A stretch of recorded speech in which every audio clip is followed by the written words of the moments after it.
मौसम में कौन सी तरकारी पापा को माफिक पड़ती है? बाजार में चीज़ों का क्या भाव है? नौकर चोरी तो नहीं करता? पापा कितने सोसाइटियों के मेंबर हैं? चंदर की इकोनॉमिक्स में कोर्स में क्या है? ये सभी उससे मालूम था।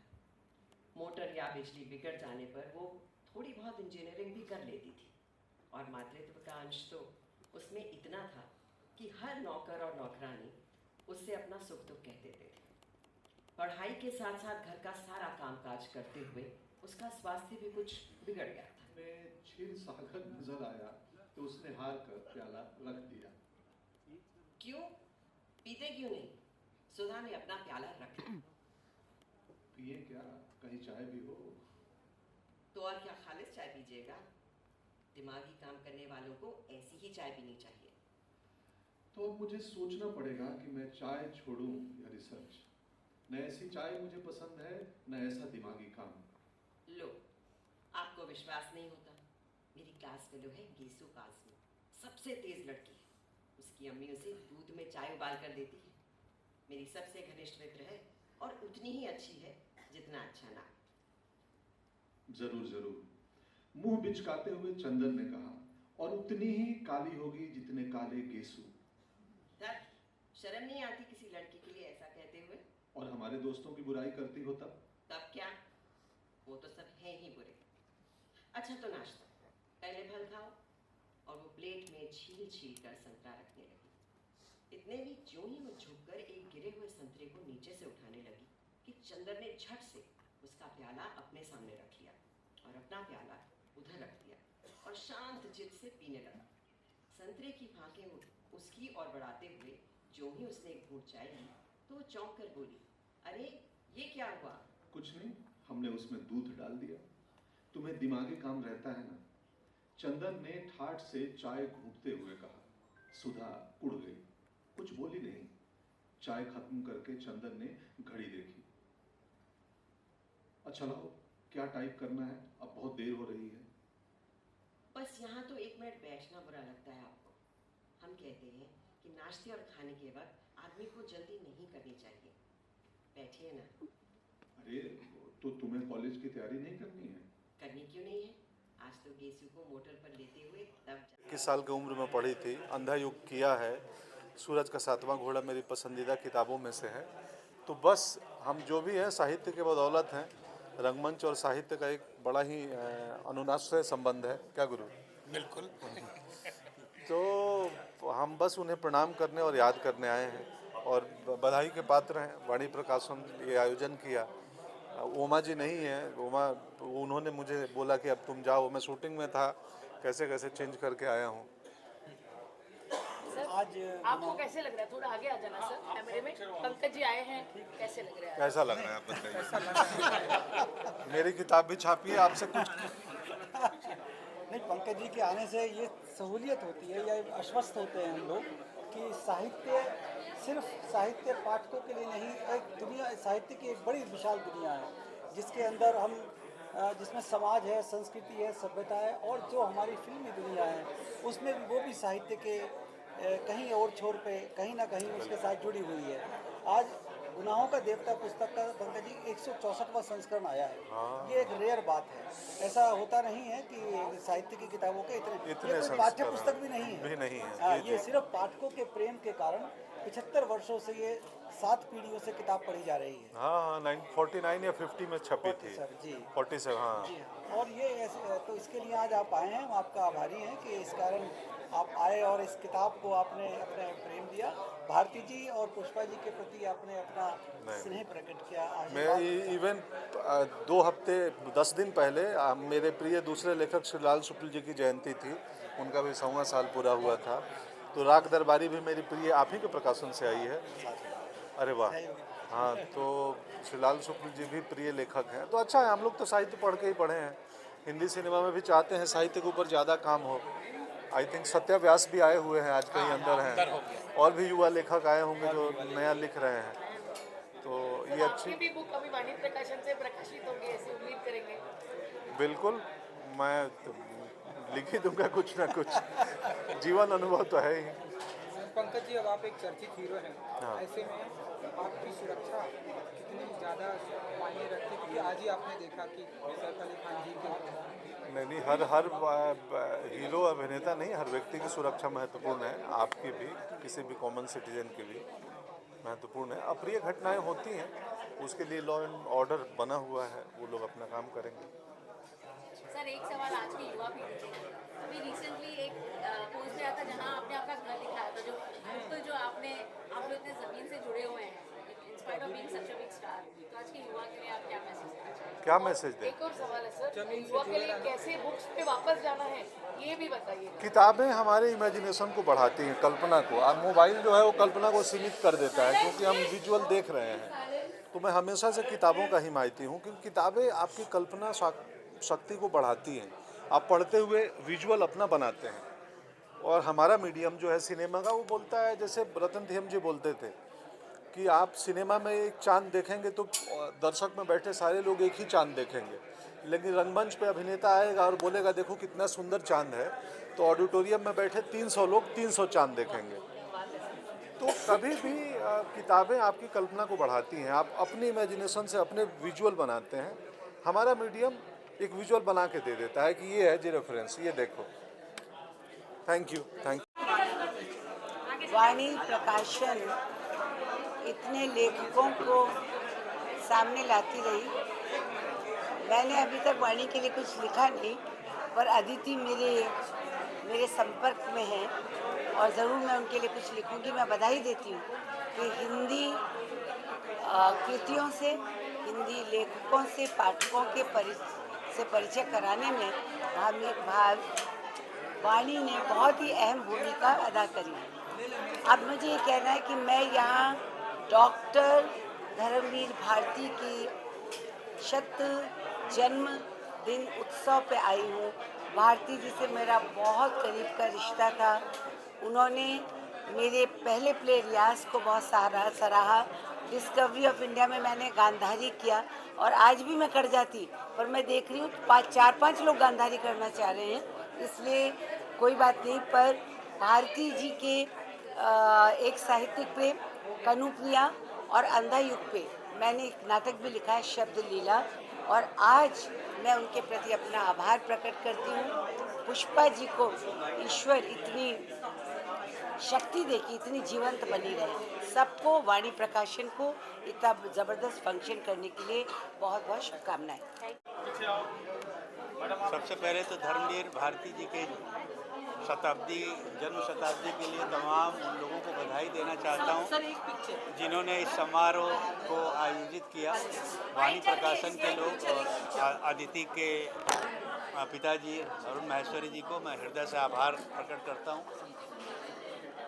ऐसे उत्सवों में आके बहुत अच्छा लगता है, क्योंकि हम लोग लेखक हैं, हम लोग लिखने का काम करते हैं, और ऐसी जगह आके जब लोगों से मिलो, अलग अलग तरह की किताबें, आज इतनी किताबें यहाँ पे पढ़ी हैं कि साहित्य से जो भी लोग संबंध रखना चाहते हैं उनको इस तरह की किताबें पढ़नी चाहिए। धीरे धीरे जैसा लोग कहते हैं कि लोगों का पढ़ने से ध्यान हट रहा है, उनकी रुचि हट रही है, अभी ऐसा नहीं है।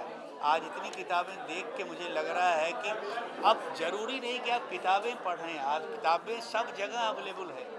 आपको उनको पढ़ने के बहुत सारे तरीके हो गए डिजिटल वर्ल्ड में, तो आप लोग किताबों को पढ़ें, क्योंकि ज्ञान को आगे बढ़ाने का सबसे बड़ा माध्यम है। आप जितना पढ़ेंगे, जितना जानेंगे, उतना ज़्यादा आपका खुद का ज्ञान बढ़ेगा।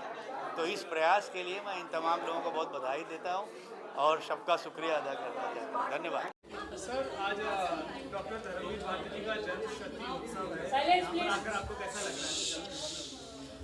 आज बम्बई में वाणी प्रकाशन ने डॉक्टर धर्मवीर भारती का जन्म शताब्दी समारोह मनाया यहाँ पर, जो भारत में पहली बार एक अद्भुत कार्यक्रम था, जिसमें बहुत सारे अलग अलग क्षेत्रों के लोग यहाँ पर थे। अभिनेता यहाँ पर थे, साहित्यकार यहाँ थे, कवि यहाँ थे, हमारे जैसे निर्देशक यहाँ पर थे, और बहुत सारे उनके पाठक थे। तो ऐसा कार्यक्रम किसी लेखक को याद करना जिसने इतना बड़ा काम किया हो, उसको याद करना बहुत ही अच्छा था। और सबसे बड़ी बात है कि गुनाहों को देवता की 164वां संस्करण उसका उद्घाटन यहाँ पर किया गया। और चूँकि मैं नाटक से जुड़ा हूँ और मैंने डॉक्टर धर्मवीर भारती का अंधा युग 3 बार किया, तीनों बार अलग अलग तरीके से किया है। 94 में किया था, 2005 में किया और 2014 में किया। तो हमारे लिए ये कार्यक्रम बहुत महत्वपूर्ण था, बहुत कुछ जानने का मौका मिला, बहुत समझने का मौका मिला, बहुत से लोगों से मिलने का मौका मिला। और निसंदेह अंधा युग आज के समय बहुत ज़्यादा रिलेवेंट है। पूरी दुनिया में जिस तरह हिंसा हो रही है, वायलेंस हो रही है, नफरत का माहौल है, जाति है, धर्म की हिंसा है, उसके बीच में अंधा युग जो सवाल खड़े करता है, हमें समझ देता है महाभारत के अंतिम दिनों के बाद की घटना है। और इसी तरह से डॉक्टर धर्मवीर भारती का पूरा लेखन समाज के लिए, पाठकों के लिए, हमारे लिए। और आज मुझे यहाँ कर बहुत ही अच्छा लगा, सीखने को मिला। और मैं वाणी प्रकाशन का बहुत आभारी हूँ कि उन्होंने इस कार्यक्रम में मुझे आमंत्रित किया।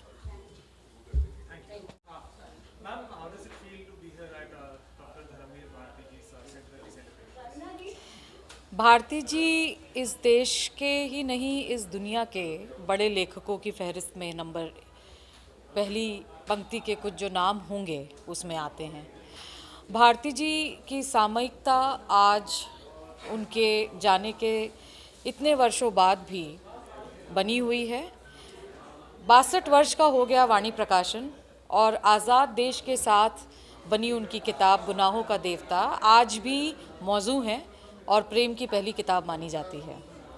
भारती जी की कई पुस्तकें वाणी प्रकाशन द्वारा प्रकाशित हैं और आने वाले समय में पुष्पा जी की भी एक नई किताब लेकर हम आ रहे हैं जो भारती जी की पत्नी है। एक लेखक के साथ उनका पूरा जीवन उनके साथ बिताना, एक प्रकाशन गृह का पीढ़ी दर पीढ़ी उस यात्रा को आगे ले जाना और उस यात्रा के साथ चलना, ये सौभाग्य है। और इसी के साथ वाणी प्रकाशन इसी भावना के साथ भारती जी को याद करता है।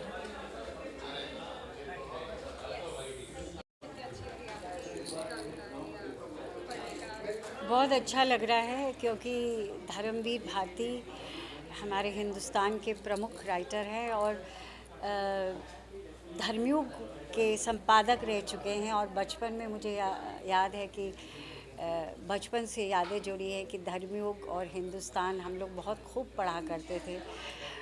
सारिका, तब तो बड़ी साहित्यिक मैगजीन्स निकलती थी, बहुत सारे राइटर्स के उपन्यास उसमें निकलते थे। और फिर जब मैंने नाटक की उसमें, तब मैंने अंधा युग पढ़ा तो मैं बहुत उससे इम्प्रेस हुई। और आज भी मतलब बाय चांस चॉइस थी कि गुनाहों के देवताओं के अंश पढ़ूं कि अंधा युग, तो अंधा युग कम पढ़ रहे थे तो मैंने कहा क्यों नहीं, कि मैंने नाटक तो नहीं किया, तो मेरा हमेशा मन होता है गांधारी का जो किरदार है, तो गांधारी का शाप मैंने पढ़ा, बहुत ही इफ़ेक्टिव है। और जैसे कि और इतने सारे कवियों को भी सुना, इतने अच्छे लेखक आए हुए थे, सूर्य बालाजी, बहुत सारे, उनका नाम अभी मैं नहीं लूँगी, बहुत अच्छा लगा। और गुनाहों के देवता के अंश पढ़े गए, उसका 164th एडिशन निकला है, which is amazing.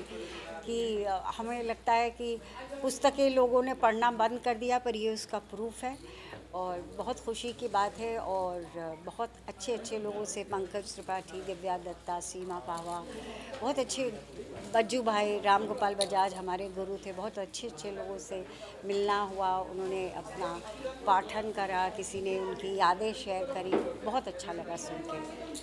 I really enjoy, thank you. बहुत ही संतोष मिल रहा है कि डॉक्टर धर्मवीर भारती जैसे लेखक का शताब्दी वर्ष मनाया जा रहा है। उनकी शताब्दी वैसे तो 25 दिसंबर को पड़ती है।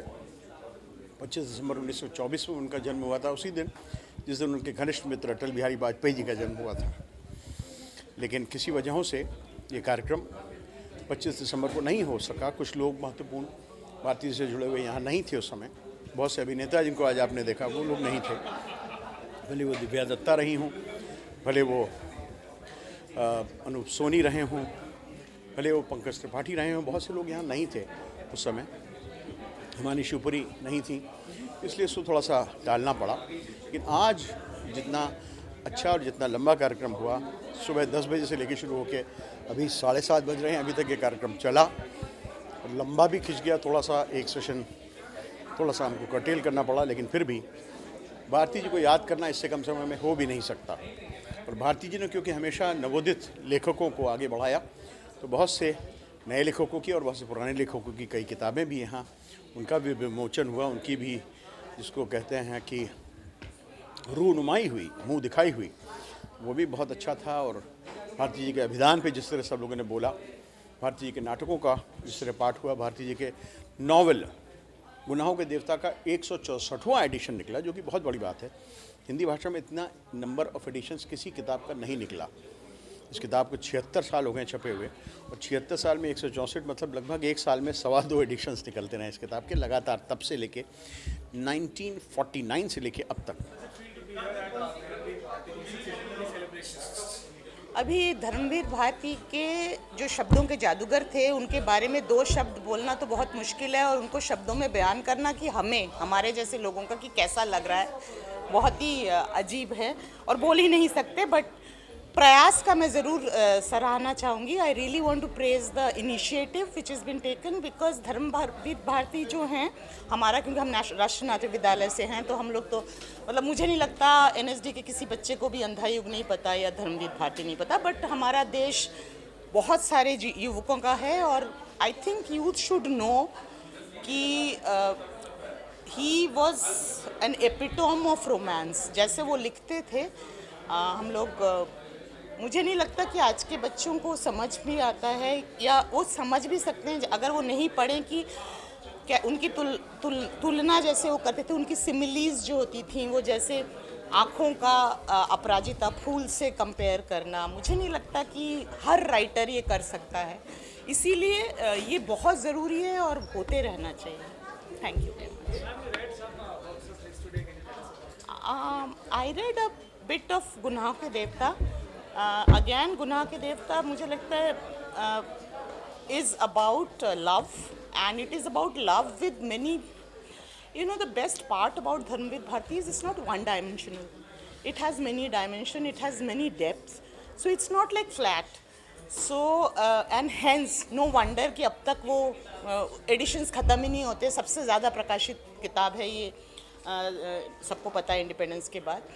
तो प्यार जो है ना, उनको जितने पहलू से धर्मवीर भारती जी बताते हैं ना, मुझे नहीं लगता कि सब राइटर्स के बस का है और कोई भी कर सकता है इसको। मुझे उनका सबसे जो मेरे को बहुत अट्रैक्ट करता है उनकी सिमिलीज, वो जो यूज़ करते हैं। और इलाहाबाद, जैसे मैं इलाहाबाद की नहीं हूँ, पर मैं जब वो पढ़ती हूँ मुझे लगता है मैं इस जगह को, और जो राइटर किसी जगह को एकदम खींच दे आपके आंखों के सामने, आया for me that's a great writer. I just want to add that I don't know, मतलब जैसे मैंने अभी भी किसी से बोल रही थी मैं यही कि हम क्यों नहीं नए वैलेंटाइंस डे हमारे लिटरेचर से मनाएं और उनके बर्थडेज को मनाया जाए। हम क्यों वैलेंटाइंस डे या कुछ भी, मतलब इश्क को तो ज़रूर सेलिब्रेट करना चाहिए, मैं नहीं मानती कि नहीं मनाना चाहिए, लेकिन हमारे बहुत अच्छे अच्छे इश्क के राइटर रहे हैं, उनके बर्थडेज में मुझे लगता है वैलेंटाइंस डे मनना चाहिए।